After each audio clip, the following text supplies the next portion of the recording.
tonight is going to be all questions podcast because we got shit ton of them last time.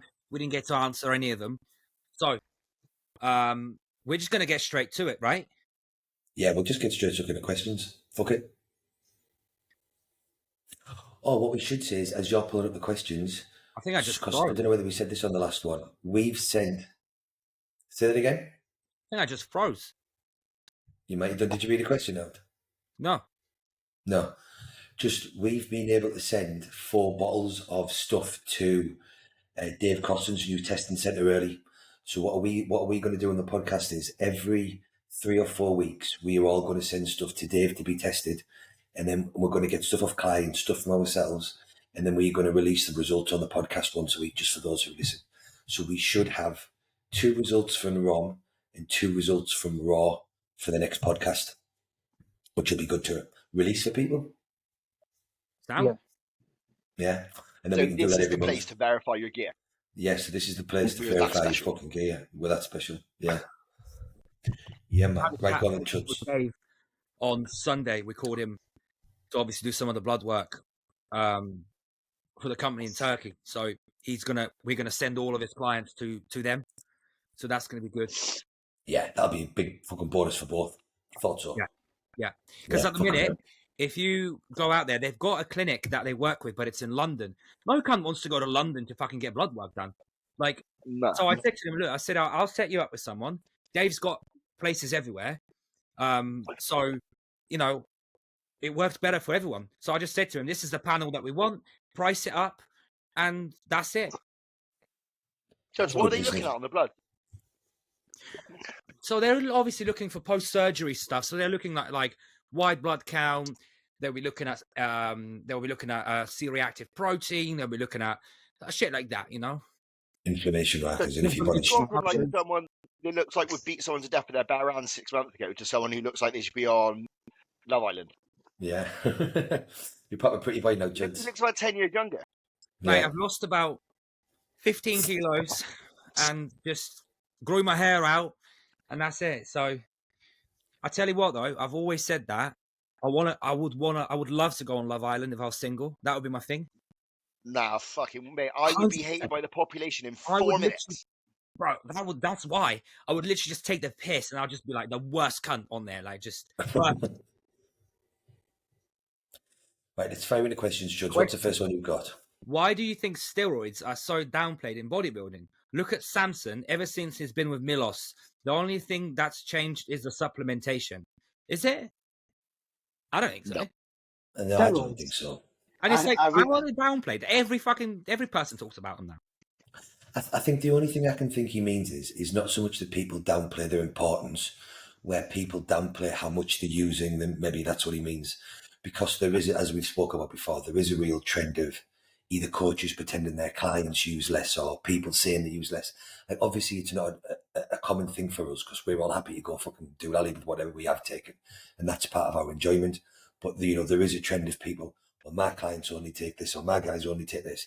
When really, when you actually know most of the top coaches, you've either got to speak to them or to their clients and they're like, well, I don't only use that. They're all fucking pushing it. Everybody. I don't think that's what he's saying. No, because he's saying, look at Samson ever since he went to Milos. The only thing that changed was his gear. That's also utter bollocks, though, isn't it? Because Samson, before he went to Milos, was basically prepping on jam fucking sandwiches and full sugar Red Bull on the way to the gym. Like, he openly spoke about it. That his nutrition, he was so genetically gifted. He was eating like basically fried chicken wings, whatever, and like sandwiches and all sorts of nonsense. And now he's just got his head screwed on and he's eating obscene amounts of food. Well, he was having his wife prepping but also, for a few years. Steroids are not downplayed, but they're not as important as this guy makes them out to be. Because you can take any amount of gear you want, and if you still train like shit and you eat like shit, you're going to look like a bag of spuds. That's just a fucking case of it, no matter fucking what. And I think the other thing people... Go on, sorry. You carry, mate. Go on. The other thing is, I think people, because they don't see the results that they expect when they up the dose straight away, they then presume so. I've taken way more gear than I've needed in the past to see if it made the difference, and it just fucking didn't. Because, as we've said before, I can only get so much food in. So it really comes back to this part and parcel of, you have to be training your ass off. You have to be able to eat. And then, yes, Once you're there, to a point, more steroids will increase gains. And then it becomes a game of so much. But some people just don't respond. Like I say, I've pushed my drugs and I did not get any more from it. My training's on point, my supplementation's on point, my eating's on point. And then I've watched clients who I coach take not what would be classed as a lot to most of us, and their gains have been astronomical because there is a huge genetic variance that people just can't get their head around. I think it's only people like us that have happily taken a lot of drugs and then work with other people and see other people's response to less. I think that's the only time you actually understand. Hang on a minute, like, fucking hell, are you taking? I've literally sat with people. I've given them their gear. Like, there you go, I've sorted that out for you. I know what they're taking. I know what they're eating. I know what they're training, and their rate of progress has blew mine a fucking way. And I'm like, it used to really annoy me actually when I was younger. I'd be like, this just isn't fucking fair. This just not fair. But it's just life. I will say a lot of people are on either extreme. So you either get the people that go, gear is the only thing that matters, or they'll say gear doesn't matter. And it's like, well, no, like how we are, like we're in the middle. We're like, right, look, it does fucking matter, and it matters a lot, but after everything else is fucking taken care of. I think it's like it's an experience thing, like a training age as well. Like, even I think all of us at some point when we first get into it, you're like, oh, I take steroids, I'm gonna get jacked. And I think as you get more experience in this stuff, kind of like what was already explained, anabolics is just the icing on the cake, in the sense of like how good you are at everything else will dictate how much you grow. And I think when I was getting into bodybuilding, I assumed everybody was taking 9 grams of gear, which is why they're much bigger than me. Now that I'm further into bodybuilding, I realise there's probably a consistent between the pros, if that makes sense. I think you've got the anomalies where people are hammering it, and I think you've got people who are genetically gifted that don't need to. But I think what this kid is talking about is kind of what Hilly references, where pros downplay how much they're taking. And I think they don't downplay it. I think they've taken loads once upon a time and they no longer need to. And I think I do believe that's very true. I believe you can abuse gear as long as you can get away with it. We've all mentioned this before. Once you're ticking all the boxes, you're only ultimately as big as your cycle. And I think once you have that tissue, let's take James Hollinshead as an example. When you're sitting at 275 pound peeled out your brains, you don't need a lot of gear to support that muscle. You don't. You're not growing new tissue. It's just a case of fine tuning it. I think with Samson, as the example of Samson was given, right? People need to realise Samson was having his wife prepping for like 3 or 4 years. Man was just barely ticking half the boxes and he was that good. All he's done now is tick all the boxes, take all the insulin. Because insulin is the key here, because he needs to eat. And the more he can store with the insulin, the more he's going to grow. And with Samson, people forget, up until 3 years ago, the kid was working a fucking manual job 10 hours a day. Whereas once he was able to step, I think it was a combination of, he was able to step back away from that and actually live like a pro bodybuilder. Then he got us more sound advice, probably from the drugs, as well as the nutrition. And when you add all that together and take his ungodly genetics, you then see this boom, which is what you're referencing. Yeah. Yeah. Next question, Chuds. Science proves that taking more gear equals more muscle. So do you think bodybuilding at the top level is all about who can tolerate the most drugs with running into less health issues? At the top level, yes, potentially. And we've said this before. Yeah, I think that is the biggest genetic proponent to either overriding your genetic limitations or someone who's genetically gifted that can train, eat, and bang gear without any health implications. That's where you get running common. Yeah. And we've said this before. Like for me, I can take all the drugs under the sun and my blood work's still fucking great, as we've discussed. But my digestion has always been an issue for me. Just genetically, my digestion is not good and it's gotten worse. Training, I've got a couple of injuries. Once you, like Dex says, once you get someone that doesn't seem to really pick up injuries, his body's just more versatile, his digestive system is more solid, and he can handle the drugs, you've got someone that can go.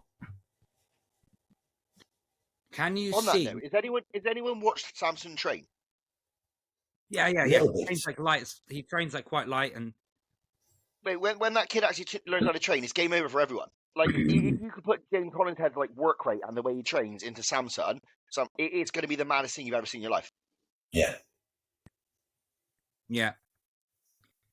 Can you ever see a UK coach being as big as the likes of Asito, Jansen, Hani, etc.? If not, why? No, because most of bodybuilding's in the US. I don't think I it's think that. I think most of the UK coaches just follow all the same trends, all the same shit, and they're just flakes. They're just flaky as fuck. No, I think the UK guys actually try to do the opposite, try doing everything different to make themselves unique. Yes. And then they actually fall back on progress because they know that test and deck can get you big, but they'll be like, no, we want to be different. We'll do test and primo. Do you know what I mean? I don't think it's the drugs, though. I just think, I don't know. It's just the vibe they give off. It's just like almost like overcomplicate the shit out of everything. I think those days are gone just because of social media. I think those people that you mentioned a reference, like what people have to understand is their skill is their eye. Nowadays, what you have is a harem of coaches who don't really care about polishing a look or using that ability, if that makes sense. It's just get glutes in and use all the drugs that I need to and hammer that person into the ground and fill them up pre-show. When you look at likes like Hanny, Chris Aceto, all those sort of guys, they can prep things, prep people completely differently in completely different ways, but get a very, very similar result. And like you both just said, you don't see that in the UK. Everyone's kind of mimicking each other. But I think the days of like the old school, real good prep coach, getting a massive following is dead. And I don't think you'll see what you get with like Milos, Chris, and all those guys again. I just don't. I think the other problem is as well, well, not a problem, but I think those more well-known American guys were always going to build up that reputation because at the time, 95% of the most well-known pros were in America. So the American top, if you look at the top Olympia guys, the majority were in America. So if you're a coach and you end up and you're good, the bigger guys are going to trend towards you. So then the other ones are going to trend towards you. So, whereas in England or abroad, that's not going to happen. Plus, I'm not top of Dex's. But I think it's a combination. The other thing is, I think social media is spoiling it for a lot of people because you would never have seen, and I don't even care if you took the 90s and the 2000s and brought them today, I don't think you would ever have seen Chad Nichols or Chris Aceto or Haley Rambod walking around with a fucking camera stuck to their ass all the time while they were fucking talking about shit. Like, a lot of people seems to be coaching, like Stefan. Do you know Stefan's from Europe? He's doing very well at the moment, right? You don't see him with all the Instagram, YouTube shit. And I think that actually takes away from a lot of people because the focus is too much on themselves and what they're doing and not about polishing the look like Dexter's. I think one thing the UK scene has got is, and Scott McNally mentioned it before when he goes to amateur shows here in the UK, because everyone is pretty much sliced compared to the US amateur shows, which I think a lot of our guys are inside out. Like what a slot called lean is peeled compared to some of them state guys because they come in fat. Yeah, I agree. I think they favour that like kind of fuller, rounder look though, don't they, in America? Like it depends who's got it right. Like I think in the UK we can almost treat it as a dieting competition sometimes. But I think in America they do treat it as a bodybuilding show, which is why you get the bigger, fuller, or the super heavyweight class in nationals is always bonkers. Like you don't see that at the Brits, do you? You don't see 10 dudes who are literally all within striking distance of a pro card. You don't see it. I think the European scene itself is more condition based generally. Yes. Yeah. Next one, Chuds. Hear a lot of people say DH is just the icing on the cake. But Patrick Tour preaches that it's the must to become a pro level athlete and you should take as much as you can afford. What's your thoughts? Agreed. I think when you look down to it. On what bit? It's icing on the cake or that you should take as much as you can afford? I think if you try to push up to the upper levels, there isn't a bodybuilder I know that hasn't pushed GH up to the higher doses. I think that it is just we discussed it with Dave Cosland about how it has benefits and it doesn't have benefits, and you can argue backwards and forwards. Me and Dave have argued on it loads. And in terms of science, there doesn't seem to be that much that says it builds muscle in the ways that steroids do directly. But GH seems to have so many indirect pathways that it helps you grow muscle, which we've discussed before, increasing protein synthesis, helping the body recover, helping you lipolyze fat to stay leaner.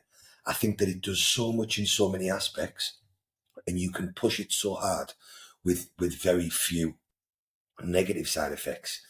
It is both the game changer and the icing on the cake at the same time because it allows all of the drugs to work better. It allows everything you're doing with your nutrition, with your training, with your health to be better.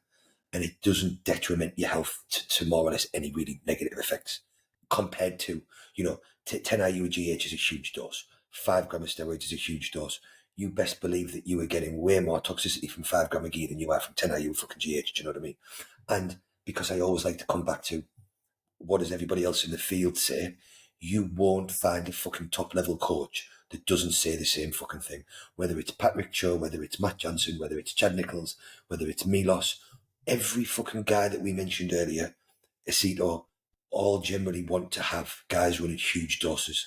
And then if you look at anybody that's been huge, Jay Cutler said on a podcast a couple of weeks ago, he was talking to Milos about growth doses, and he was like, I was taking one of them pens every 3 days.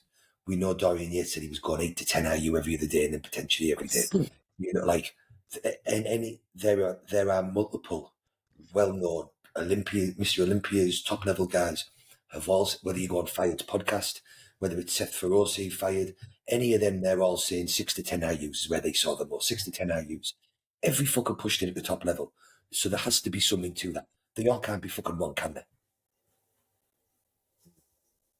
The only people it doesn't make a difference for is like the gym rats, like the likes of, the people that just go to the gym and they think, oh, I need to just take growth and look like a pro.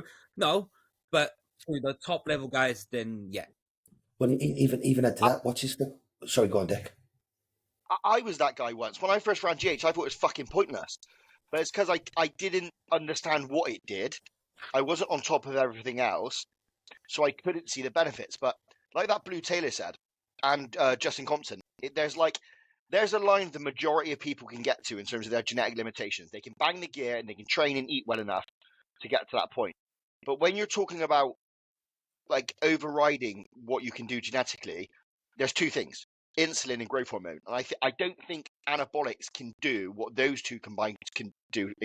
When you talk about IGF release, storing glycogen, ultimately getting fuller, holding fluid in the muscle, all these sort of things that those two combined can do, you're not going to get from anabolics in any way, shape, or form. So I think there's like a two-parter. I think you'll get to a point, and then I think when you're really starting to push into those pro ranks, I think that's when the mega high doses of GH can come into play. But the other side of it, it might not be growing muscle, or it does at a very minuscule rate in terms of satellite cells. But the other side of it is, if there was a drug you could take, let's say there's a tablet, which gave you the ability to push your calories up to 6,000 calories a day without getting fat, that person is going to get very big very quickly because their off seasons are going to elongate. They can eat more food, they can train and recover better. And that's ultimately what growth hormone does at the top level. That is what it's doing. It's keeping those people tight the whole time they're eating stupendous amounts of food. And then to add to that list earlier, Blue Taylor and Justin Compton both said more growth hormone the better. AJ had me on 6 IU a day, want to make you push to fucking 8 and 9 IU a day. Like, there are all of these high-level coaches that work with the best bodybuilders in the world, and they're all saying the same shit. And then even if we take a really different example, look at that Liver King. The progress the kid made, he was diced all the time. He was taking a bit of steroids, but he wasn't taking anything like a pro. But that motherfucker was taking 6 to 10 IU of pharma grade a day, year fucking round. Kid was fucking massive and jacked. So even in terms of gym rat chuds, actually, you wouldn't class him as a pro bodybuilder. You'd say he was more of a fucking gym rat lifestyle guy. It wasn't the amount of drugs he was taking. It was the amount of growth hormone that was allowing him to rock around all of the fucking time looking like he was, on top of his training and diet, obviously. When you run GH at the 8 to 10 IUs, you get this very, very fake bubbly look, yeah? And that's not attainable on gear. Neither is it attainable on food or a fullness thing. It's just this, it gives you that fake bubbliness, yeah? And I 100% seen it this year. I started doing 6, 8 IUs a day. And when I started getting higher and higher, I started realizing that bubbliness, especially in the doughts, you get that very fake, do you know that fucking fake pop? Yeah. You get way more denser look. You know what black dudes have naturally? That's how white men get it. The way black dudes hold fullness and roundness in the muscle genetically, a lot of the white guys you see with that will get that alone. Like, even take myself as an example. If I drop GH and insulin now, I don't look anywhere near the same. Like, it's not even comparable. The second I put those back in, my body just holds roundness so much better. I'm just more three-dimensional from every angle. Yeah. Next one, Chuds. I was speaking to a Naya VB Pro and asked about TRT. He laughed and told me that none of us come off and would be detrimental and a setback. He said, to be the best, you stay on all year round and just reduce the dosages. Do you agree on that coming down to 30 doses is a setback? He's bang on. I mean, yeah, I don't know. I don't know if I used the word setback. I think Hilly's way of doing it, of utilizing ancillaries to drive growth while you back off, keeps you moving forward. So I don't think it's stepping backwards. I think there is more detriment to your hormone. Yeah, there's more detriment to hormones, I think, coming off in coming on. I actually don't believe every pro just stays on. I think some do drop to a true TRT. I think some of them are pretty dumb and actually think they are off cycle when they've just come off and not pinned for 6 weeks. When we know that those anabolics are still in the system, then go back on blast. I think it's very, very, very, very, very, very rare at the top level that people actually restore their own HPT. I can't see it myself.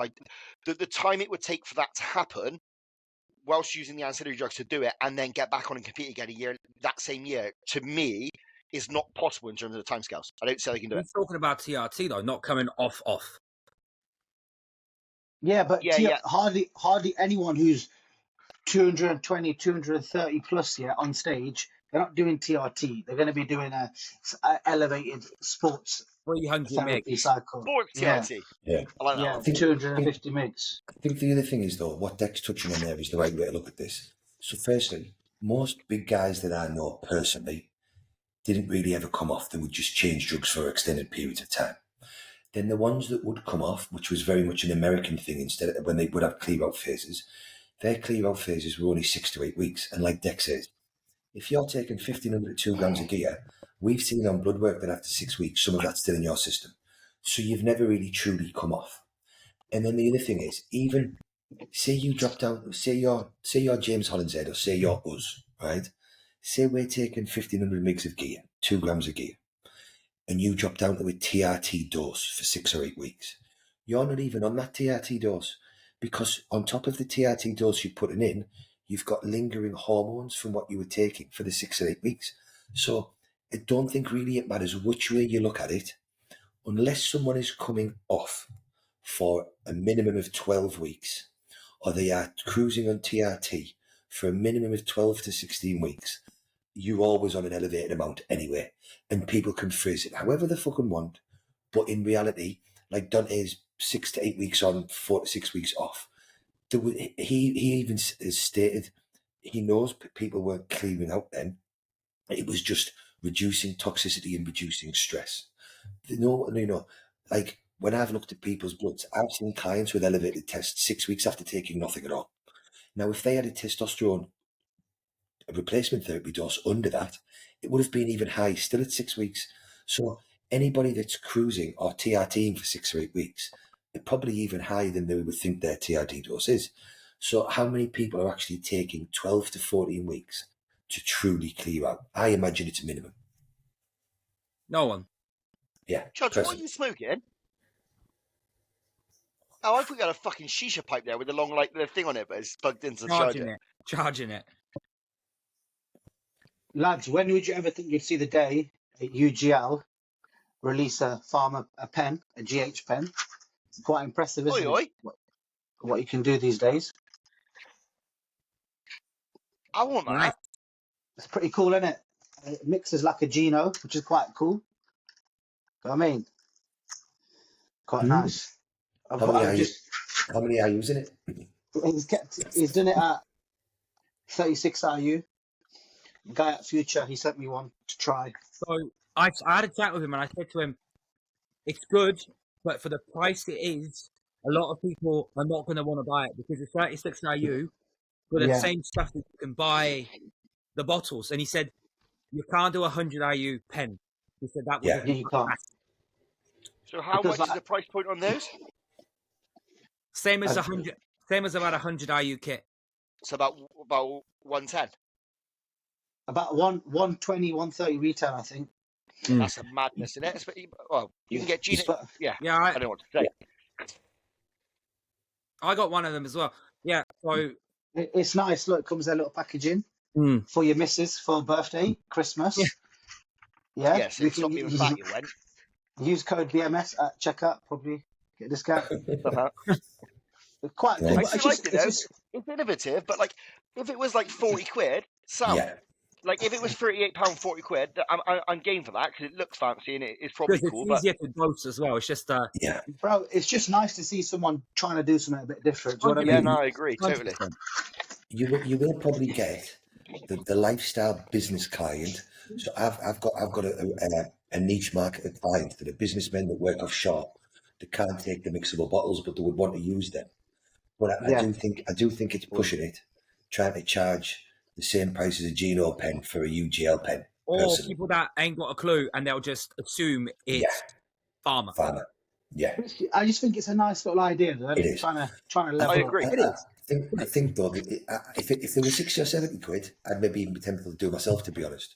Yeah. But I just don't think, if someone said to me, listen, I've got a Geno pen or I've got this, I'd be like, well, get that out my fucking site. Why would I pay the same price of money for that? But again, you know, if I've got some clients that have got the money that would be like, yeah, but then they'd say to me, well, is that one farmer? And I'd have to say no. They'd say, well, why would I do that for the same price? Riz, can't he just, like, obviously, because it doesn't matter how much water you're using, right? Because it's per ml.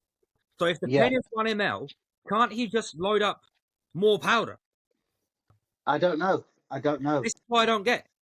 And But you there just would make be a logical reason why Genos would only do 36 IU. I'm assuming there's a reason why only that much amino acid. Do you see what I mean? Otherwise they would do.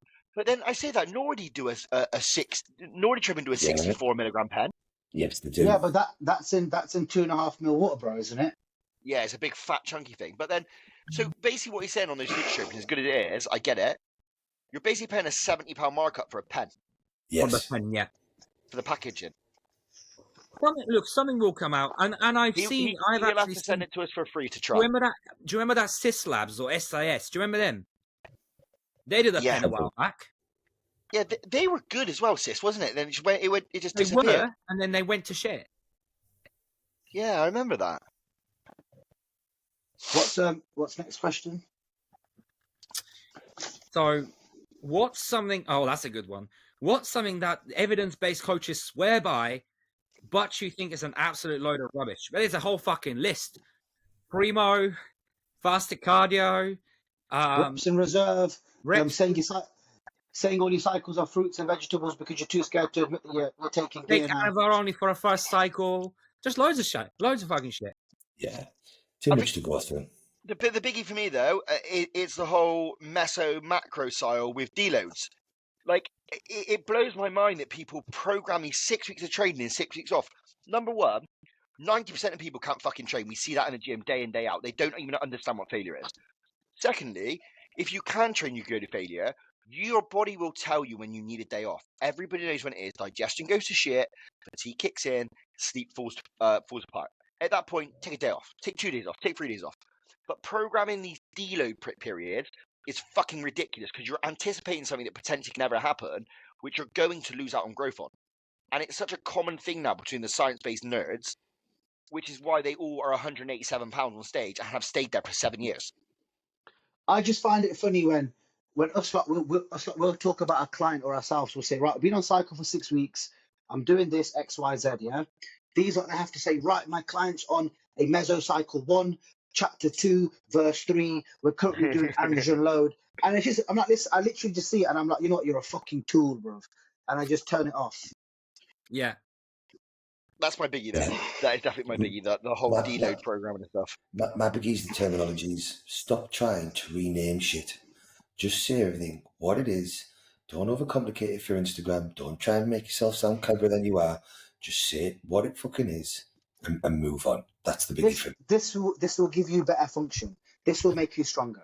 Take this and your joints will get better. No one gives a fuck about anything else. There is a reason the dumbest person in bodybuilding is normally the biggest. Because they are not scared of getting hurt.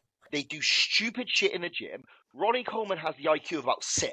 Like, the dude literally been on 7 podcasts saying he was less than 0% body fat at some stages in his life.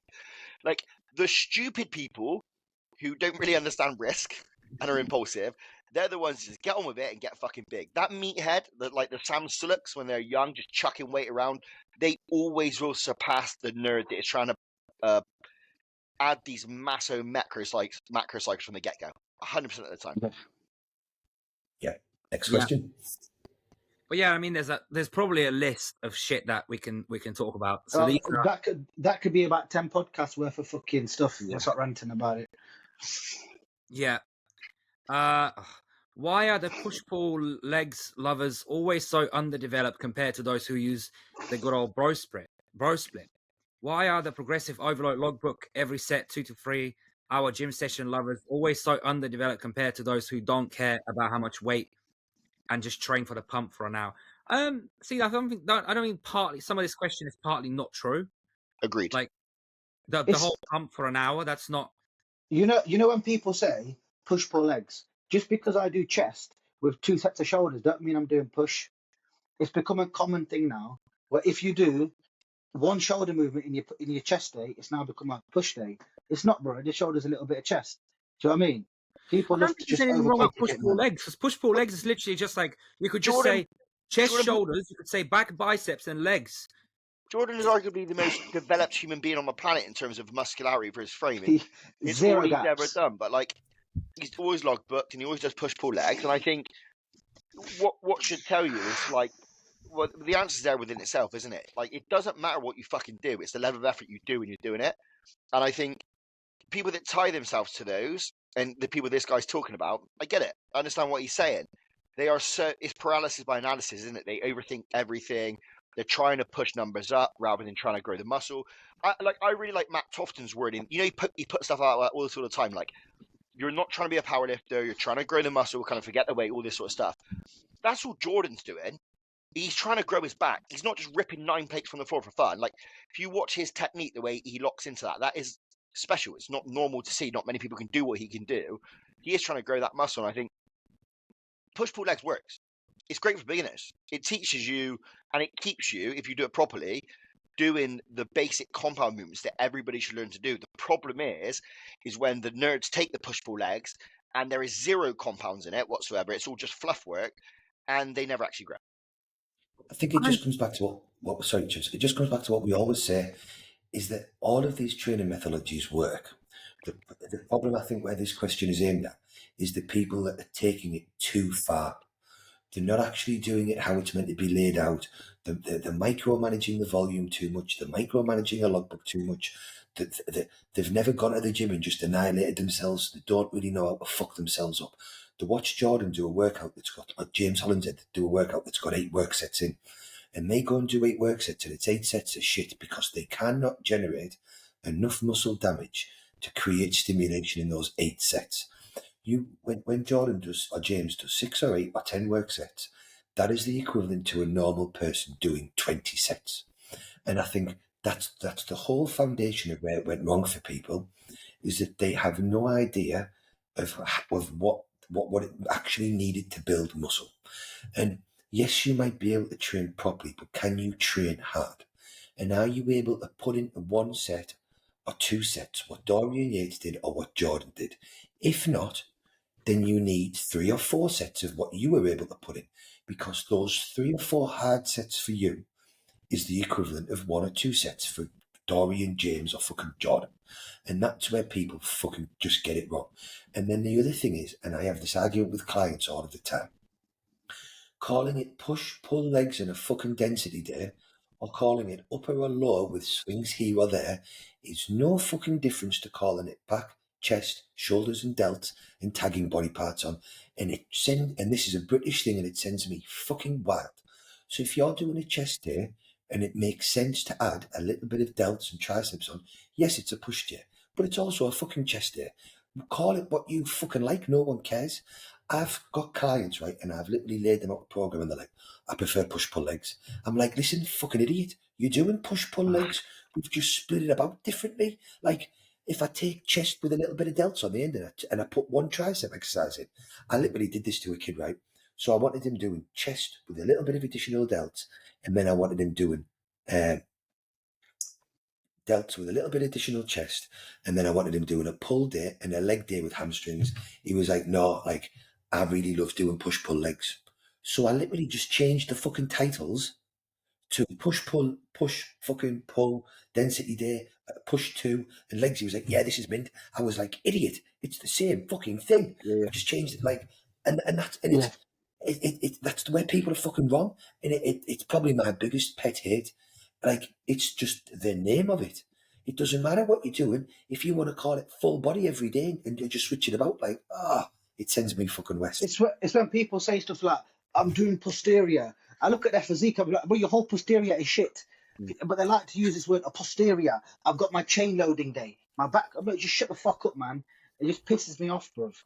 And because I've been training that ultra recently, someone couldn't do this. Oh, I heard you do high volume. I'm like, no, bro, we just train hard. I don't know what the fuck this. You can go to the gym without a label and just train really hard. Yeah. You ain't gonna be high volume or high intensity or fucking this. All I know now is I'm gonna go to the gym. I'm gonna do 10 sets and I might do 2 extra. And that's the problem. They marry. You're right. That summarizes the issue. Is they marry themselves to like that push pull legs. When, like Hilly says, there is an extra set to get or an extra movement to get in that session. They're not doing that because it's like a cult following of what they do. Like, they feel like they're part of this club, you know? It's like the fucking High Rocks or CrossFit weirdos. Like, they feel like they're part of this like cult club that they can only do that, which is why they don't progress, is because they don't go out, they don't create new demand for their physique or muscle to grow new muscle because they're doing the same fucking thing every week. And like, I'll get people to send me what the workout programs they're doing, and everything's a straight set and a back off. And I'm like, why? Jordan is like, and that comes from Jordan, and it's a great way to approach things. But Jordan over and over again said, everything doesn't need to be a straight and a back off. And then really your straight and your back off should be dictated by how those sets go. So like, imagine if, say you go in and you're meant to be doing a set of 8 to 10, and for some reason you smash through and get 15. Are you then still going to drop the weight back and go to your back off? Well, you shouldn't do. Yeah. You should be going heavier again and hitting a low range. But people won't. They'll be like, oh, I'll go even lighter. And it's, they're so, like what Dex says, they're so fixed on following what someone else is doing with no understanding, it becomes detriment to their training. Oh, well, I've watched Kuba, and Kuba wants to line up this, and this. Yes, because he's trying to achieve a specific thing. But he's already done other things and he knows what he's fucking doing. If you can't do the meat and potatoes stuff, overanalyzing the shit out of something, like, is just a complete detriment. I was at the gym on Saturday, and I see someone load up the back. Do you know the hammer strength row, that one? See him get all amped up for this fucking thing, yeah? I think Mama's about to do a bad boy set here. Jumps on it, one arm on the thing, yeah, and he's doing this. I'm like, bro, you've got no back. I'm looking at everyone training back, yeah? Everyone's doing the fucking. I went to my boy Richie. I went, bro, stack it. I'm just gonna start swinging, and I started moving. And someone goes, "Oh, bro, you should be on form, please." I went, "Bro, do you want to turn to the rear right now, bro? Because I will actually smoke you on the rear shot." But they're all so focused on copying each other. No one gives a fuck about what's right for them. Everyone's too scared. Like my gym program has 0 rep ranges in for the exact reason that Hilly says. And I would even go as far to say, if you're an experienced lifter and you have rep ranges, you are shooting yourself in the foot, because I am always going in with the goal to be stronger in that session. Yeah? If I have a rep range fixed in, how do I know I'm not going to overshoot one day, which I've done loads of times recently at Jordan's new gym because it's all new kit. I think I'm going to get 6 plates on this. I touch it and I only get 4. But that set is supposed to be 2 straight sets in my mind. So in that case, I've only done 4. Okay, I need to do a back off on this one. But then flip that on its head. I'll think I'm going to get 5 plates on this. I'm only going to do 6. I might get 12. So like Hilly said, that becomes an exercise of just straight sets. So I have no need to do a back off set. Or, and this might make people feel very fucking weird, if that happens, I'll increase the weight and do my heavy set afterwards. Again, yeah. And you tell these nerds that, mate, they go into like fucking, they start shaking because they can't work out. Like, why have you done a back off first and you're working set afterwards? Because you almost should be auto-regulating at all times, especially when you're in a new environment or you're carrying new muscle or trying new drugs or eating more food. It shouldn't be a consistent. If it is, you are always going to look the same. Always. I mean, like volume, if you look at, like Dante Trudell did a thing on this, he said, if you watched my whole workout program when I do it, it's not fucking low volume at all. He said, but I'm only counting the specific set. But he said, and if like Dorian Yates, if you watch any of Dorian Yates' workout videos, that motherfucker does a hard set of 8. And then he does his all-out failure set with intensifiers. But anytime you see any muppet saying they're doing a Dorian Yates low volume, they're literally just doing this one set. And I'm like, well, you've never watched the guy that you tried to copy. You've never watched fucking train because he didn't do that. And when you watch him train anybody in the gym, he has them do a set of 8 that most people would call their fucking working set. And then he has them rest for longer and then goes to the all-out one. I tell you a good video for people to watch if they want an example. Joe Bollinger went and trained with Dorian in Marbella, and they did legs, if I remember rightly. And the warm-up, what I call a working warm-up, is what 90% of people in the gym do is their fucking work set. Yeah. And then he was like, right, now you warmed up, we're going. And I'm like, oh, so that's 2 working sets as a fucking minimum. Do you know it's... In DC, everyone says DC is true low volume, but it's not, because like you said, Hilly, they do the Widowmakers. That's about fucking that could be up to 10 sets if you needed to be on a Widowmaker. So people just love to chat shit, man. Next question before we keep going on a rant. As a coach, would you prescribe a client a steroid that you've never taken yourself? See, no, I don't like to do that, which is why a lot of people that have asked about DHB, I'll just say, I've never tried it, so I don't really want to use it, which is why I really want to try it, because then I'll know how it feels. Which is partly also why I don't like the SARMs. I've never used the SARMs, which is why I never prescribe them, because I've never used them myself.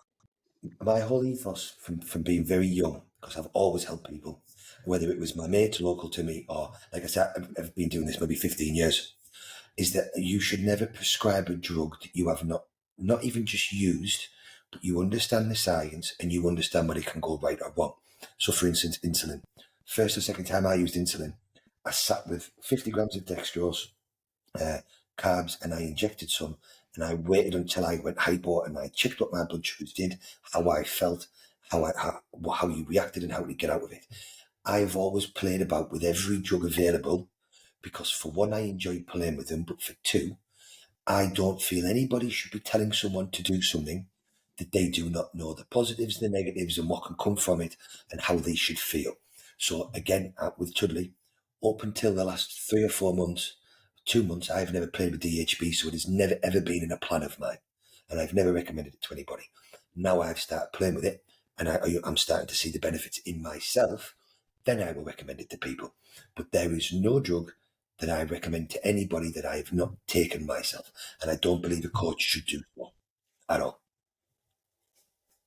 I also think, kind of like with the way we say with ourselves, you kind of find out what works for you. And I think ultimately, when you have a decent understanding of this stuff, it's kind of, if it's not broken, don't fucking fix it. Like I map my cycles out depending on experience, but they're almost very similar for almost all of my clients, because again, I know what works. And then is there, say, 5 people works for, and there's one that it doesn't work for, it's highly probable it's something outside of the anabolic which is causing that problem. That gives me the ability to start fact finding, like, what the fuck are you doing?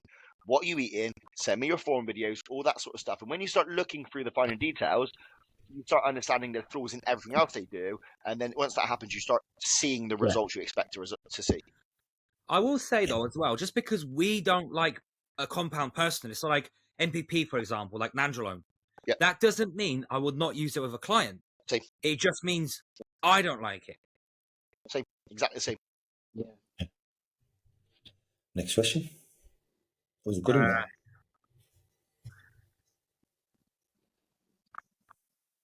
Beef Stew credits his arm gains from using Boston Lloyd's SCI protocol. He gained 2 inches in a year. Have you or anyone you know seen really good results from SCI? Yes. Yes. Listen, I've been pinning that turbojet in my bicep here, out ahead, every session. I can do 1.5 million each out ahead now, no pain. He's talking about oil though. But SEO is site enhancement is same thing though, isn't it, bro? Yeah. But he's talking about Boston Lloyd's SEO was just oil. Basically, like, if I can remember right, he used to do 3 mil in the inner, 3 mil in the outer, and then he'll pin his tricep in like 3 spots. And didn't Boston mainly use synthol as well, though? Didn't he use loads of synthol? So he made his own synthol, but it did have amino acids in as well and other stuff. But I would watch that podcast. Beef Stew actually did like a third of the prescribed amount that Boston was telling him to do. But I think hyaluronic acid based or a synthol, I think you'll get very similar results. I think one is just more permanent than the other. I think one will blur more detail, and I think you have more potential of skewing the total look of the bicep using a synthol over a hyaluronic acid. I think if the hyaluronic acid was about 10 years ago, nobody would use synthol. Nobody would use it at all. It's a better option. It doesn't blur detail. The muscle looks clean. Obviously, it dissipates over time. If you fuck it up, it will dissipate. Like it's a better option. But we do know, I'm not going to mention any names. I know of some people that use both synthol and hyaluronic acid, and those people who use it on those body parts, specifically arms, arguably have some of the best arms you've ever seen in the UK. And I think it didn't mean they had shit arms first. And I mean that. They probably had very good arms and focused on it. And again, kind of like the growth hormone conversation, it's the icing on the cake. I used Riz's in my... The main reason I used Riz in my biceps was this, is I'm pretty lean at the moment. And I wanted to see, and my arms are very lean, I wanted to see if I did lose any detail using the TurboJect stuff. And I didn't whatsoever. The pumps hold like it's ridiculous. And I think that's the only thing you can compare it to. I don't think you're going to drive any more growth into the muscle. I think, let's say your maximum pump is a 10. I think it forces you into that 10 early, and I think it holds that 10. Does that make sense throughout the week? And I think if you're going to use that around a pre-ter, it might be beneficial. If you're going to use hyaluronic acid, let's say over 8 weeks into your show, you'd obviously start doing it. And let's say I'm doing my biceps right now. Every week that I'm doing it, I can tell my rear shot from the back, my bicep looks a bit more peakier. It's not a massive difference, but something that I can notice myself. Because my weakest body part, normally it deteriorates very quick. But it's been okay. But there are many pro bodybuilders that have openly said using, whether it's synthol or something else, has all improved their body parts. Like Luke Sandow said he put all sorts of stuff in his arms. Didn't he bring his arms up, I believe. Next question, Chuds. Deck, where you gone? He's gone to the toilet for a piss. Starting a cycle with peak dosages versus slowly building up every 4 weeks. What are the pro cons? Why would you start with peak dosages? Yeah, why would you start at peak? Your food's not at peak. There's an argument for both. There used to be, or there still would be, I suppose. One argument is, if say you're going to get to a max of 1500 mgs and you've been sat at 250 mgs, going straight to 1500 mgs means that you're missing the potential jumps from going 500, 750. You've just froze there. Sorry, it'll be on the video anyway. Yeah, it'll be on the video. Near it, though. Yeah, so going from 250 to 500 to 750 or 500 to a gram, you're getting the chance to milk the gains out of those doses. The counter argument to that is, if taking more will give you the benefit of growing more, then going straight in at the higher dose first will or should in theory allow you to build more muscle at an enhanced rate for the full duration of time. So there's an argument for both, is my opinion. Read the question again for Dex, since he's back. Starting a cycle with peak dosages versus slowly building up every 4 weeks. What are the pro cons? And why 4 weeks? What's the 4 week thing again? It's like, what is this about? Like, yeah. Because you've got to bear in mind as well. So there used to be those SHIC cycles, a short high intensity cycle, where what people would do is they would take their 16-week cycle or 12-week cycle and combine it over 6. Because there is an argument that if your body can handle the 1500 or the 2000 mgs anyway, if you're taking time to build up to it, you're letting your body build up to max toxicity levels over 14 or 16 weeks. Whereas if you jumped on the initial dose straight away, you're getting a bigger ability to turn over more muscle straight away. You're getting a bigger ability to improve performance. So you can argue both ways. I tend to find for most, building up seems to work better. And in the past, remember, people would only really favour cycles that were sort of 10 to 14 weeks. Now we have evolved over time to realise that actually we can cycle for longer, do it right and keep progress going. So there is pros and cons for both. I just feel there's more pros over a tapered long cycle than there is over a... What? So you think taking double over a 6 week period is going to result as the same amount of muscle than taking half over 12 and then building up? Because you can only build muscle at a certain rate. Yeah, right. I don't think so. But that used to be the justification for these shortest week cycles. What they would say instead of building toxicity over 12 or 14 weeks and tapering your dose up, take it all in a 6-week window.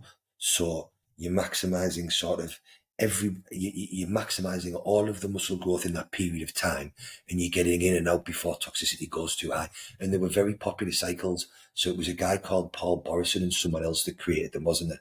And I know Dorian Yates did several of them by all accounts under his guidance, I believe. And they were very popular and very successful. They just fell by the way, I think. It's just a case of overthinking things again, isn't it? Like, how do you know what your top level number is? Do you have a fucking dartboard you throw out that has deck it in and that's your number? And this is the paralysis by analysis we always talk about. Like, how do you know? Let's say your total load is going to be 1,500 milligrams of gear. You get to that point, what if you do your blood work and it's all fucking fantastic? You feel great. You're healthy. There's no issue. Why would you not increase it? Like, what's the limitation? I think this is kind of like what you said, Chaz, about this 4-week period.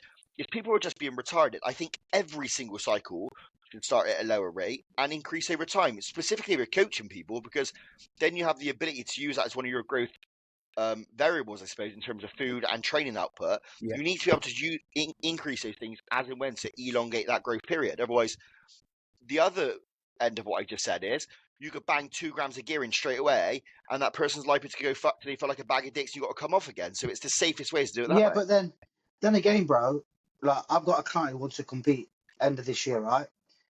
He's come to me later, so we're having to do a very, very, very, very harsh push-up, yeah? And I explained to him the situation. So we are having to push things harder because we're on a time limit. And I think sometimes when you're on a time limit or you've got a set time frame, then you have to push the anabolics higher 100%. In that 8-week period compared to a 20-week period. And just to counteract what we've all said there, is that when you've got an experienced guy, or say when you've been working with someone for extended periods of time, like me and Dec, right? So say I know myself and Dec are both fine at 2,000 milligrams. To counter with the argument that we've just said, why waste 20 weeks of Dec's time starting at 500 mg in an off season and building up to 2,000 mgs, if actually we know how much food he can eat? If we're coming out of a cruise in a very good body composition phase, and he's already on a good ton of food because we've done his rebound right, and he's super healthy, why start someone at Dec's level on 500 fucking mg of gear and waste 16 weeks or 20 weeks to get to 2,000 mgs when we know fine well he's fine on 2,000 mgs? Now, that doesn't mean I'm saying starting at 2,000 mgs, but what I'm saying is we would never start Dec on 5 or 750. His initial phase would be higher. Well, that's what we did, wasn't it? So we started like 15, and we'll push up to that 2 mark by the end of prep. So this is where what we all say rings true, is that it's very much on the person and what they are doing. So I'll use real world examples. Johnny and Lucas, who both competed in September, or October, they are both 30 pound up, and I kept them on an elevated cruise during the rebound, which was 350 mg of total gear. Both the bloods are fine. They've both gained 30 pound on 400 mg of gear. They're both now healthy. So we will only go to 600 or 700 because those guys have never used much more than that. Whereas for Dec, if in the same position when he sat, we wouldn't just go to 600 because, for one, hasn't just done his first show. He's not about taking all the time in the world to get the muscle he needs. He's like, listen, I've just fucking won these shows. I just missed out on my fucking pro card. Now I'm healthy. Now I'm clean. So we know how much food he can eat. We know how he can fucking train. We do not need to be wasting 12 weeks of his fucking 20-week cycle working our way up from 500 fucking Mickey. You best believe it. Yeah. So it's so, and this is where people get stuck. And this goes back to what we all say.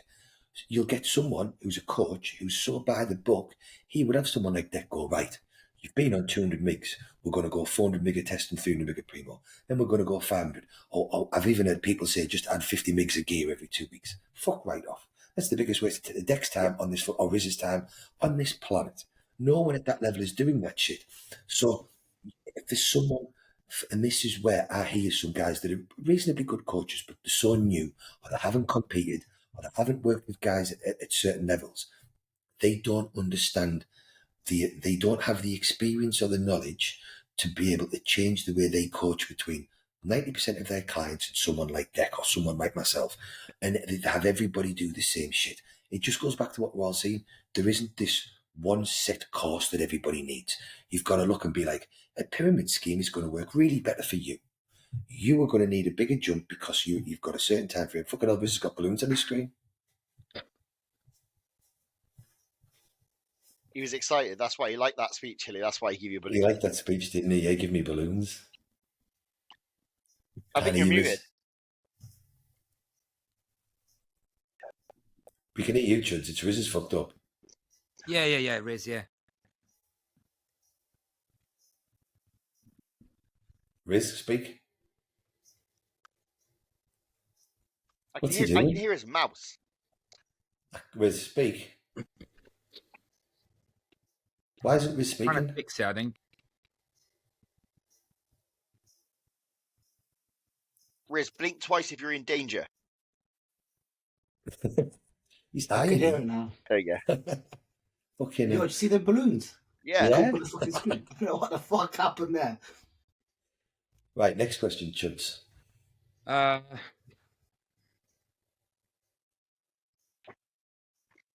Let's see. I want to find like a really good one, just for like. Where do them balloons come from, blood?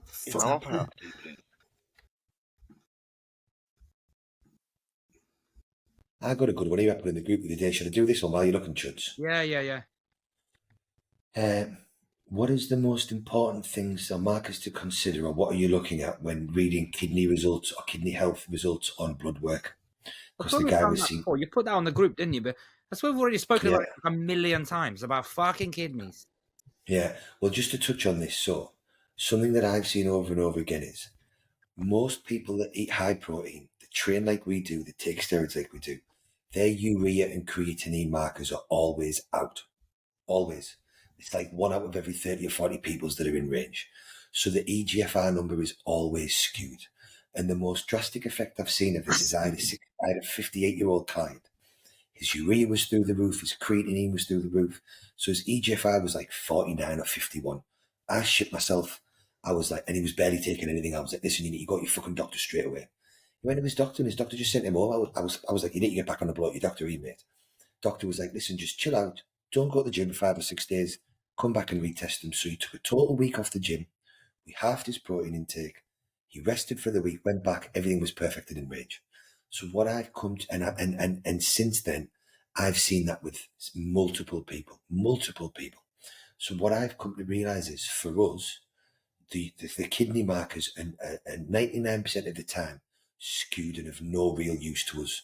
You remember when I used to work with you, mate? God, a long time ago. And I had my kidneys done, and everything was fucking crazy. Do you remember? And I thought I was going to die. Went to NHS, she ran my bloods, ran them again the next show. You totally sound. Everything's in range. To the point, if their EGFR numbers aren't out, I literally lean towards they train like a pussy. Like that's kind of like my logic. I'm like, what are you doing? Like, if your creatine numbers are like normal, something is not right. Yeah, so it's they're not numbers that I really overstress anymore. What I do say to people is, if they're not on any drugs, or if they're cruising, and we've checked them and they were high, and then they've come down to a cruise, and we've taken 4 days off, what I usually say to someone is, right, let's just get a clear snapshot now. We want to know exactly where your health is. I will say to someone, drop your protein intake down 50%, no taking creatine for a week. I want you to take 4 days away from the gym, and I then want you to go fully rested. If they come back and then they're a bit skewed, then I'll be like, right, go and see your doctor, get them to retest on the NHS. Because I've actually seen private blood work be done through, say, Medichecks. And then I've seen someone go to their doctor 2 days later and get bloods done, and the kidney readings have been drastically different. I've seen it time and time again. Yeah, and what my thinking there was is there potentially something, because your blood readings are coming back skewed from dehydration and stuff, is there something going on with the blood when it's sat in the post? I don't know. So again, one thing should always come to light. If you've rested for a few days, if everything should be fine and it's still not, then just go to your fucking doctor and tell them, and they'll retest them for you. Do you know what I mean? Yeah. I was going to say actually a little point here, a bit off topic here, but regarding to blood work. So me and Daniel Gomez were talking about one of his clients. He's completely natural, no gear, right? And he goes, Riz, he's got his prolactin's 550. I go, send me over the bloods, let me have a look. Had a look. Most things were pretty much in range. Test was where it should be at about 15, 16 for a natty. That's good. And he goes, not taking nothing, Riz. but he's got really high prolactin. He shows signs of it too. And I was like, huh? Then I goes to him. He goes, he's not using nothing. I goes, is he using minoxidil? And he said, yeah. Obviously, after he's asked him. And it's the minoxidil's actually making his prolactin peak like that, which is mental. Well, it's an inhibitor, isn't it? Yeah, it happened. It will definitely happen. Which is fucking mad. I didn't even know that could even be a thing. But then I looked into it. Prolactin elevated for people that bun loads of weed. Yeah, Exactly the same thing. Coke's the biggest one. I had a client with like that, and he did his blood work, and he goes, my prolactin was like fucking stupidly high. I think like in the 400 or something stupid like that. And I said, did you go out the weekend? He goes, yeah. I'm like, that's why then. But going back to what Hilly said about Medichecks as well, like if you have a lengthy client, I have one, and he's one of those guys like Hilly that can take drugs and there's no skew in his blood lipids. Like he's one of those. He's not a big lad. Eats loads of food. He just doesn't have the genetics to put on muscle, but he can take the drugs. We've done, say, 6 rounds of blood work over the space of, say, 2 years. Then one anomaly in the blood work comes back. Everything's tits up. Most people will panic. He panicked, thought he was going to die. We hadn't changed the cycle at all. We hadn't even increased the dosages. Got another Medichecks done. A week later, changed absolutely fucking nothing. Bang, they come back straight back in range. I think there is sometimes a discrepancy with the labs and the report or the response that you're getting. Potentially could be someone else's, or there's error in the labs. 100%. But you have to think these labs are run by people who are just staff members. Yeah, exactly. They want to go home on a Friday. They want to go home on Wednesday. They want to get out for lunch. Trust me, they're whipping up your blood quick time and just giving you the results. And I actually think they fuck them up sometimes on purpose, so you have to come back and get them done again. Yeah, I wouldn't be surprised. If you've got high prolactin, you buy my product. Hell fucking yes. Yeah. That's going to be good. That is going to absolutely fly out, that product. Yeah. Let's see. I've sent you all it anyway in the post. Try it. Sweet. Question, Chuds? If you could sit down with a bodybuilder or a coach for an hour and pick their brain about nutrition, training, and drugs, who would it be? Chad Nichols. Milos. Hanny Rambod. Good one. Hanny would just get into your psyche, bro. Like, he would just be trying to, like, uncle you and, like, tell you how great you're going to be. I don't know. I don't know if I want to know all the drugs from Chad. Yeah, fuck everything else. Chad is definitely the drug man. I want to know the drugs. Hanny Rambod, Chris Aceto, I think they'd both be very on the eye. Yeah. The thing is with Milos is I'd like to question him. Like, I'd like to, like, debate him a little bit on some of his logic. Like, that's what I would really like to do. I'm not saying that I know more than him, but I think a lot of his stuff is so used in the industry, but some of it also doesn't make sense as well. And I just like sometimes it don't need to make sense when it works. Well, no, exactly. And now I'd like to see what the anecdotal evidence is of it. Like, what is he trying to get out of it? You know. I want to know what Chad had in his man bag at all times in his fucking his little fucking bag thing. Yeah. Yes. See, what was in there? I would rather say speak to a coach that's not taking all the pro bodybuilder potential guys, but someone that's actually like taken someone with shit genetics and actually got them to where they are and got them pretty good. Rather than talking to Milos, who's taken Samson, fixed his diet, which would have been absolute garbage, and then everyone's like, oh, it's all the drugs. It's not all the fucking drugs. So like, taking Phil Heath. My fucking nan can fucking coach Phil Heath and get him to be Michelin. Actually, I know which coach I'd ask. I'd ask Dr. Dean because I'd be fucking massive, mate, within 3 weeks, bro. You have to use pineapple and like weird fruit emojis and stuff instead of actually saying weird fruit emojis. I think Milos back in the day was extremely innovative. I think he was way ahead of what the industry was doing. I think he applied a lot of medical literature, and that's kind of the bit like I'd like to understand. And I think he pioneered a lot of the stuff that we do in this day and age, for sure. He definitely pioneered inter-workout nutrition and insulin, didn't he? Like, there's no everybody in the world credits that to Milos. There's no doubt about it. If there was a bodybuilder that I could talk to, if he was alive, God bless him, I'd love to sit with Nasir and say, listen, bro, tell me exactly what you've done. And he'd be like, 500 oxy. Riz, you and him be fighting in 10 minutes, bro. Like, you don't like being asked questions. Bro, he's one of the best bodybuilders interviews, of all man, time. with women, just because of just where he's from and that sort of stuff, mate. They are absolutely painful to watch. Like, he has zero respect for women. Like, you can't talk to me, you ain't asking me any questions, shut the fuck up. Yeah, fucking it's the way he talks, so I'm going to be leaner, harder. Okay, can I go now? Yeah, can I go now? Do you know what I find really fascinating about, like, because the bodybuilding podcasts, like they review a lot of the old like training videos now, like Dennis James, Nasir, and all that sort of stuff. It's really funny how like back then it was completely the norm to be full of fucking water until like 4 weeks out. We don't do like, we're all shooting to be dry now at like 10 weeks out. But like there's a video of Nasir at 2 weeks out and he's a fucking water balloon. He's got no line in his legs and all this sort of stuff. But it was like all the coaches knew it, anticipated, and knew what they could pull off. So they waited till the last minute. It is interesting. We don't follow that at all anymore. And it makes sense in a way, because the more what you've got, the more you can perform and the more you're lubricated and protected in a way. I think that's what they do, isn't it? Just drive all the fullness in the world using all the aromatizing compounds, or the wet compounds, as they would say back then, and then just use a direct to pull off at the end. Yeah. And to be honest, it makes fucking a lot of sense. Like I said, as long as you're getting the fat off, putting water off's a fucking doddle. Yeah. Like, and you will. And what makes you feel bad is being dry all the time. What fucks your sleep is being dry. Yeah. It's to create that environment is what makes everybody fucking feel bad. Yeah. But then I can't imagine 500 mgs of oxy a day was making him feel fucking great either. Yeah, well, he didn't even measure it. He said the handful pre-workout. That's all he says, handful. Fucking class. Another question, Chuds?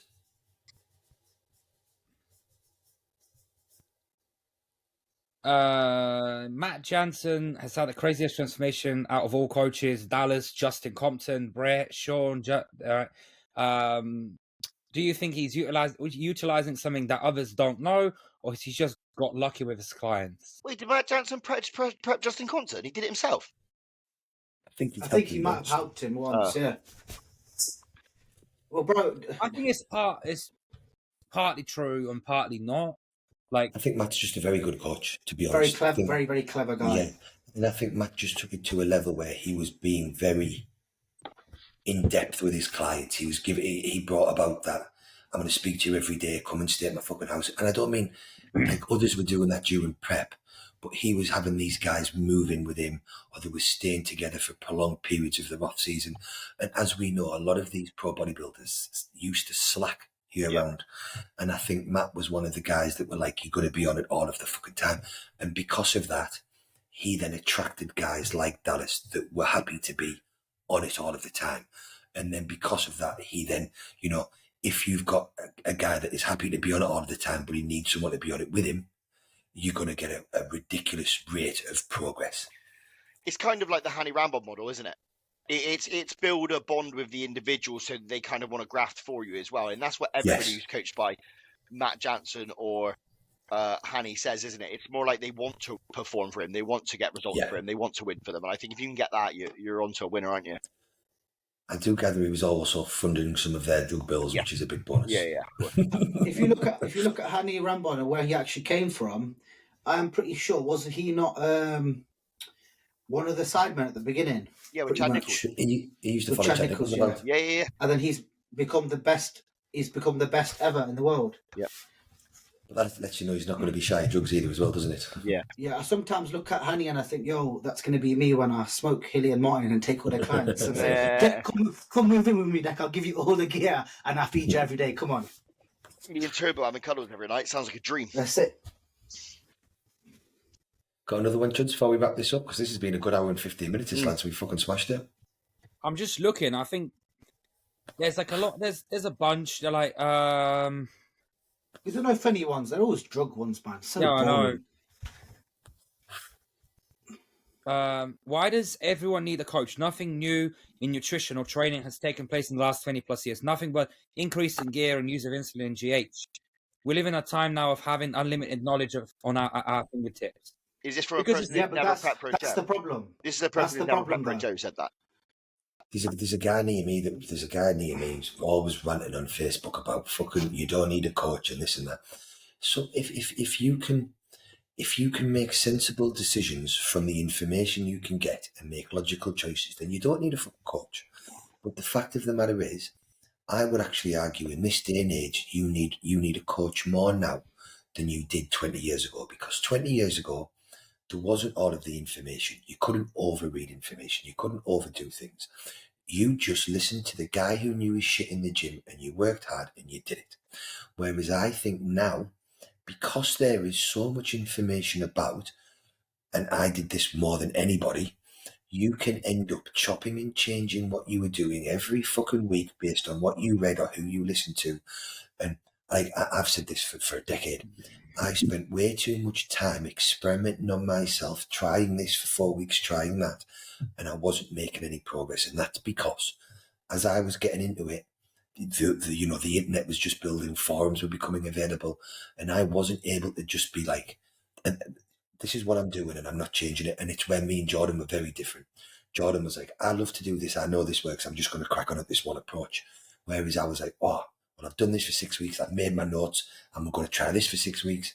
And that's why I actually think now you need a coach more than ever. And that's not me saying everybody needs one, because they don't. But I'm saying for most people, having someone that has made all of the mistakes, practiced everything, trialed everything, and has a good base of knowledge, not only with their own physique, which others have, will allow an individual to not waste time. That's what I think the benefit is for me. Yeah, and again, it's just having that accountability to someone rather than yourself. Yes. I think a lot of the melons, they give it spuds about not needing a coach, ultimately end up getting a coach. You've all seen them on Instagram, like, I coach myself, why do I need a coach, and all sort of stuff. They fuck their peak up 3 times and they'll go get a coach. Like, take Jamie Dorigo as an example. He's had 17 coaches, but he still just preaches that he preps double time. Are the guys that I hear about are the ones that have looked the same for the last 8 or 9 years as well. Yep. Yes, you got yourself diced. Yes, you got yourself in great shape. And yes, you've looked the same for the last fucking 10 years because you're still doing the same shit you've always done and you haven't got any fucking better. Yep. So, like, and again, that doesn't mean that you need a coach. It just depends on the individual. If you can make, like, I coached myself for several shows and I did fucking pretty damn good at it. But my problem was when it came to an off season, I'd be, right, this is my time to learn new things. What can I do with clients?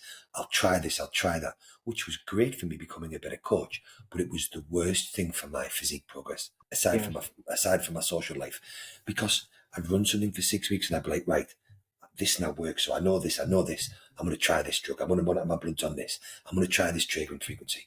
When fact of the matter is, what Dex said earlier, what brings about progress is being consistent with your food, being consistent with your gym, being consistent with the drugs. And unfortunately, what people don't want to hear, it's just about doing the same shit day in, day out over a prolonged period of time. And a good coach will find what works best for you, and including in that what you enjoy doing as a person. They will make sure you're healthy while they're doing it, and they will make sure that you were consistent with doing it. And then it's just about, right, no, you don't. I did an argument with the client the other week. My scale hasn't gone up for 2 weeks. I'm like, it doesn't matter. You look fuller, you look a bit leaner, you're in a great spot. We don't need to make you fatter for no reason. And on the 3rd week, he jumped £2, and then he jumped another £2, and then he levelled off. Whereas if he'd have been coaching himself, he'd have upped his food too early, he would have shut the growth phase off early because he would have been making too sharp food increments and he would have got too fat too quick. I had another client that was like, I just want to experiment with myself and I'm going to go and do it myself. He only lasted 9 days and he gained fucking 15 pounds. What were his fucking, he was like, I can't do this on my own. People think they can, but they get overloaded with information, and it's not actually about a coach might have loads more information than you. It's about the coach has the ability to make the right decision where you can't for yourself. Yeah. And I think as well, all of us coach pretty much. Having people think if you coach yourself, you should be able to coach yourself, as in if you've got clients. But the last thing I want to do is alter my plan. Exactly. I ain't got fucking time, bruv. I do my clients, I send theirs, and I want Martin to do mine. Tell me what I got to do, safe, mate. And I said this after my show. After prepping myself for 4 or 5 shows, working with AJ was a fucking bliss. I didn't realise I was spoiling my preps for myself, or the enjoyment factor, because I was having to make decisions for myself. I'd be sat there like, should I do this? Should I do that? Am I lean enough? Am I not? And the anxiety and the stress of overthinking it and going over it all was actually taking away the fun part. That prep with fucking AJ was like, I said this at the time, so enjoyable, because I just had to fill in my fucking check-in form, take my pictures, there you go, tell my ass what to do, and I went away and did it. Yep. Didn't have to fucking think, and it was fantastic. And again, I've been having a good discussion with a client today. What is ruining things for a lot of people in this day and age is overthinking. They're overthinking about the training volume. Am I recovered too much? Am I overtrained? Oh, I had a bad night's sleep last night. Hilly, do I need to halve my volume because I only got 4 hours sleep? No, mate, you just had a bad night's sleep. Go and ask your mum, your dad, and your auntie and your uncle. One of them will have had a bad night's sleep as well. Shut the fuck up. Like, oh, my session in today wasn't as good as it was yesterday. Well, you might be having a rough fucking day, mate. Oh, I haven't been for my normal morning shit today where normally I go before 8 o'clock. Well, you might be a little bit ahead. People are overanalyzing the inside out of a fat, and it takes away the enjoyment, it ruins the progress, and it ruins the end result.